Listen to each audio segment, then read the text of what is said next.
Hey guys, my name's Clint, and I've ruptured my Achilles.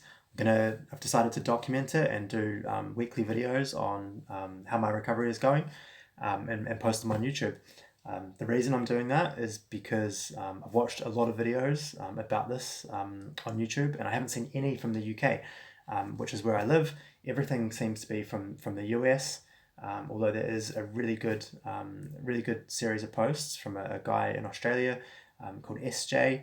If you search for SJ Achilles, you'll find his posts. He's really clued up, and his posts are awesome. So definitely watch SJ Achilles videos and get his perspective on things.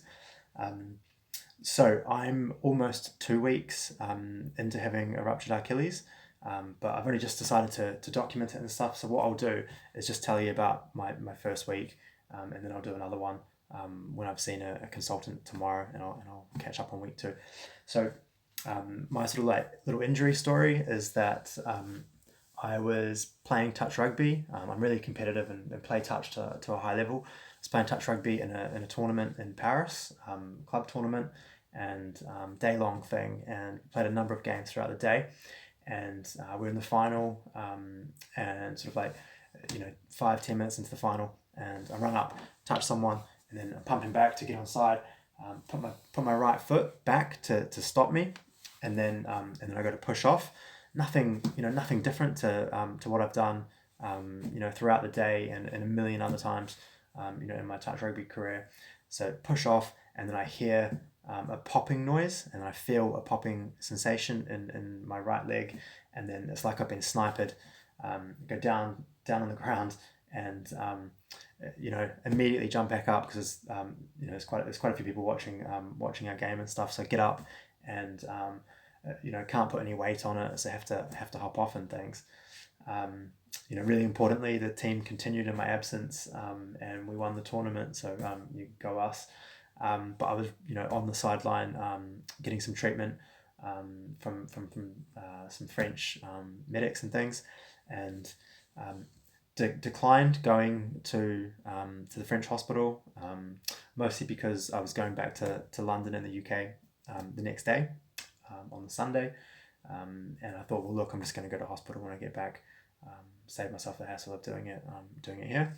So I bought a pair of crutches from a pharmacy in Paris, and then I used the crutches to get back the next day, which was quite knackering. You don't, if you've been on the Eurostar, you don't necessarily appreciate how much walking is involved until you have to do it on crutches. So normally you're just walking along chatting to a mate or whatever, but if you're on crutches, you can still chat to a mate, but you'll be sweating, and it'll be really hard work by the end of it, because it's quite long. So once I got back, I went to A&E, and I'm talking NHS in the UK. So showed up at A&E, and waited the mandatory 4 hours before I got swabbed by someone, and then that person said, well, look, we're going to do a thing called the Thompson test, which is when you lie on a bed or kneel on a chair, and they squeeze your calf. You will have, if you've done some research, you will have heard of this test. They pump your calf, and then that's supposed to simulate walking. And what that pumping the calf does is it should pull your Achilles, which should then flex your foot. And if you have a ruptured Achilles, what happens is that they squeeze your calf. There's no connection with the Achilles, so the foot just sits there. So he did that, and he said, okay, you're returning a negative result on the Thompson test, and that you've got a fully ruptured Achilles. And I was really disappointed. I'd kind of, I don't know, kidded myself into thinking, well, maybe I've done something to my calf, or didn't think that I'd necessarily ruptured my Achilles. I know it's like a big injury, and it's going to take like a long time to get to recover from. So I was really gutted. And then he said, well, look, this is what you've done, and I'm prescribing that we put you into plaster, and we do it right now. So he put me into an equine cast. So the foot is like pointing down like this, and the idea is to obviously shorten the distance between your calf and your foot, so that the Achilles has less space to grow when it's healing. And yeah, he put me into this half cast. The plaster was coming down the shin and across the top of my foot, and then gave me another pair of crutches and booked me in to visit a fracture clinic or an orthopedic outpatient clinic in 2 weeks' time, which is tomorrow. So off I went on my crutches, and yeah, it was really disappointing. I was really annoyed. But what that 2 week period has allowed me to do is it's given me an opportunity to do lots of research on the different treatment plans and the different options available to me. It's allowed me to spend a lot of time on YouTube watching other videos or other blog posts and things like that from people which have experienced this injury, and to learn from their rehabilitation programs, and to get some good ideas and stuff like that. So I feel like I'm pretty well informed, and I think I've got a clear idea about what I want to do. So the lessons that I learned from week one were that for me, the actual pain of rupturing it wasn't much. And I'm not saying that trying to be all hard and macho and stuff. It just didn't really hurt. If I kept weight off it, it was fine. And then what the pain was that I experienced, or the discomfort, and there was quite a bit of discomfort at times, was in my calf, and especially if I'd been sleeping and I'd been lying down with my leg elevated.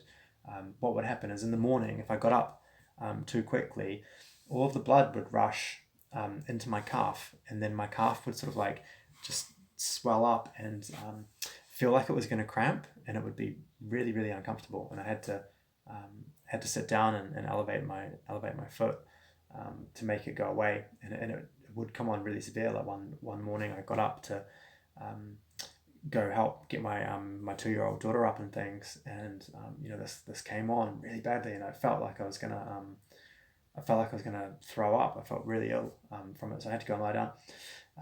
So yeah, top tip would be to rest and take it easy, and even if it doesn't hurt, just spend as much time sitting and lying down as you can.